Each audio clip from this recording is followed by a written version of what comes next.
आंखें खोले ना मैम, देखें आपका मजनू आपके कदमों में बैठा हुआ है। कहाँ है? उसको बुलाए ना। मैं उसका सदका उतारूंगी, उसकी बलाएं लूंगी। इसे दिल चाहे तो इसे मार दे, इसे जान से मार दे, लेकिन पहले प्लीज इसको माफ कर दे। हानिया, नासिर नहीं, तुम मुझसे झूठ नहीं बोलो। आप सबने मिलकर उसे दुल्हन बनाना है, रुखसत करना है। क्या क्या कह रही हैं आप अम्मी? मुझे बताओ, नूरे दुल्हन बन गई है ना? कहाँ है वो? उसको बुलाएं प्लीज। कहो। अपनी बहन की जिंदगी बर्बाद करने के बाद तुम इतना पुरसुकून कैसे हो सकती हो? लेकिन उस दिन क्या करोगे जिस दिन खुद बेसुकून हो जाओगे? बद्दुआ दे रही हो मुझे? दिल से निकलने वाली आप बद्दुआ से ज्यादा खतरनाक हो। जब तुम उसे पसंद भी नहीं करती हो, कोई इंटरेस्ट भी नहीं है, तुम्हें क्या फर्क पड़ता है कि वो ताबीन से शादी करे या किसी और से? कभी कभी दो लोगों के दरमियान एक तीसरा वजूद नफरत का बाइस बन जाता है। मेरा अब सबसे एतबार हो चुका है। कौन क्या है, क्या चाहता है, और किसके चेहरे के पीछे कौन सा नया चेहरा छुपा, किसको पता।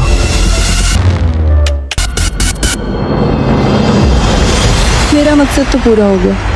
अब मुझे कोई फर्क नहीं पड़ता तुम मेरे बारे में क्या सोचते हो क्या नहीं। कहाँ चले गए थे रात को? वो बेचारी कितना परेशान हो रही थी। तुम्हारी बीवी की तस्वीरें हैवी बाइक किसके लिए खरीदी? तुम्हारी दौलत दोनों हाथों से लुटा रही है। कैसी रही तुम्हारी पार्टी? तुमने तो पूरी कोशिश की थी कि किसी तरह पार्टी में अयान के सामने मैं एम्बैरेस हो जाऊं, लेकिन देखो ऐसा कुछ नहीं हुआ। तो अभी इन रात में एक ऑफिशियल डिनर है, तुम प्लीज रेडी रहना, हम साथ में चलेंगे। तो अभी ये तुम क्या बन के रही? तुम्हें किसने कहा था इस तरह तैयार होकर जाने को? अरीबा ने कहा था। क्या तुम्हें लगता है कि ये अरीबा कभी तुम्हें कोई ढंग का मशवरा देगी या दे सकती है? जो तुम चाहते हो वैसा कभी नहीं हो सकता। थोड़ी भेजूंगा, कल को कुछ हो गया तो शक तो मुझ पे आएगा ना। हाँ, I have to be safe। बात क्यों खुलेगी और कैसे?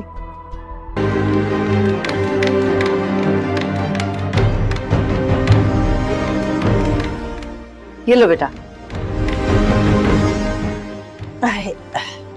अरे बुरा वक्त बता के थोड़ी होता है। I have to be safe। अच्छा बोलो, कब भेजूं? फौरी करो ये काम। टाइम नहीं है मेरे पास। प्लीज हारून। जी पुप्पो, मेरा यकीन कीजिए, मैं सच कह रही हूँ। बेटा मैं तो यकीन करना चाहती हूँ, लेकिन अरीबा की हरकतें ऐसी नहीं है कि यकीन किया जाए। खैर, मैं तो तुमसे नाराज होने के लिए आई थी, डांटने। लेकिन तुम्हें कुछ देखकर ना अपनी नाराजगी तो भूल ही गई।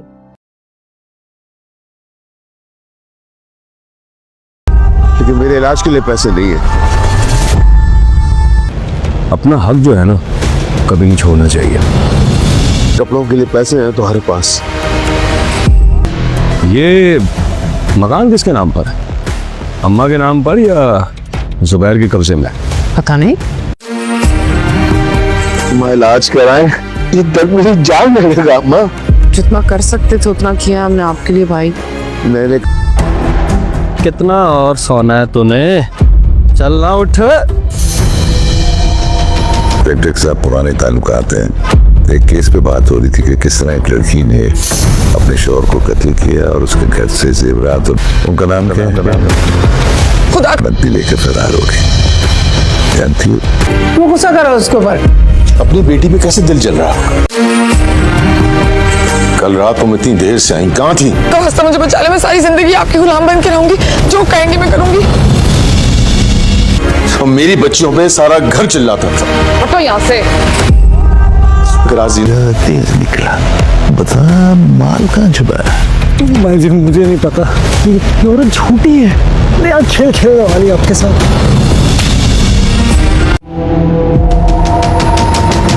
तो मेरी सोच से भी क्योंकि मेरी मामा ही मेरे लिए बाबा भी हैं और मामा भी। मेरी सारी दोस्तें मुझसे बाबा के बारे में पूछती हैं, तो मैं उन्हें कहती हूँ मेरा असलम भाई ना वो माल दलवा रहा। तूने बताया नहीं काम कैसे चल रहा है? अच्छी खबर नहीं है जुबैर भाई, बिजली का बिल नहीं यहाँ होते हैं मेरे साथ तो इस तरह मैं लावारिस को कराना पड़ा होता। ना वो बिल अदा कर रहा है, ये रकम कहाँ जा रही है फिर? उसकी जेब में। तुम ऐसा करो, तनवीर के लिए कोई लड़की ढूंढो और वो इनकार कर दे, तो ही बात है ना, लड़की वालों को आस हो जाती है। क्यों करेगा इनकार? कब तक घूमेगा ऐसे उनको? अरे आप पहले उससे भी तो पूछे, मैं शादी के लिए लड़की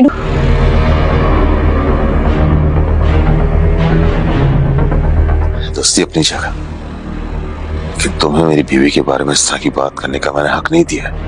जीनत जैसी औरतें बदनसीब हुआ नहीं करती, वे बना दिया करती हैं।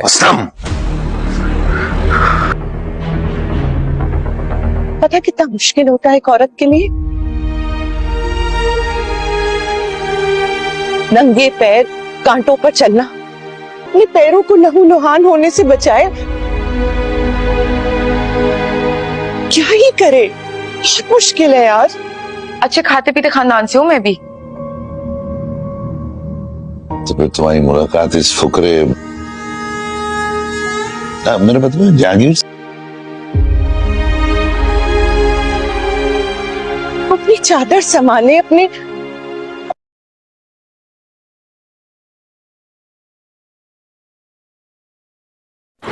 क्या असलम जानबूझकर जुबैर का कारोबार तबाह करना चाहता है या उस पर कब्जा करना चाहता है? क्या जहांगीर सिदरा की लालच का पर्दाफाश करेगा और भाई जी को उसका असल चेहरा दिखा पाएगा? जब दोस्त पीठ पीछे वार करें तो दुश्मन की ज़रूरत नहीं होती। जी हाँ, जहांगीर भाई जी को देख रहा है जो सिदरा की बातों में आकर जहांगीर पर इल्ज़ाम लगाते हैं और उसे एक ज़ोरदार थप्पड़ लगाते हैं, तो जहांगीर तोते की तरह बोलते हुए बताता है कि ये सब कुछ किया धरा इस लड़की का है, ये इस लड़की ने ही चोरी की है। तो जहांगीर आंसू निकालते हुए कहता है कि मैंने आपसे कोई झूठ नहीं बोला, ये सिदरा आपकी इज्जत के साथ खेल रही है। दूसरी तरफ हम देखेंगे नाजरीन के असलम जो है वो ना सिर्फ जुबैर का कारोबार तबाह कर देगा बल्कि उसकी कारोबार पे मुकम्मल तौर पर कब्जा कर लेता है और जुबैर की बहन के साथ चक्कर चला के उसे घुमाने फिराने ले जाता है। इन सब मामलात में जुबैर की माँ और उसकी बहन मुलविस होती है जो असलम का साथ दे रही होती है।